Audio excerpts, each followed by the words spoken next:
Komár bol síce malý, no namýšľal si o sebe veľa.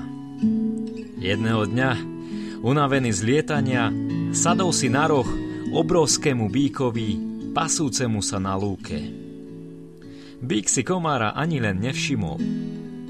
Napokon, keď si komár odýchol a nabral sily, zdvorilo sa prihovoril bíkovi: Žiaľ, už musím ísť, ale ďakujem ti za to, že si mi dovolil oddychnúť si na tvojom rohu.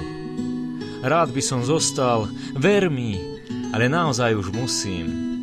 Však sa možno ešte niekedy uvidíme. Bík sa prekvapene pozrel a začudovane odvetil: Ani som nevedel, že tu si.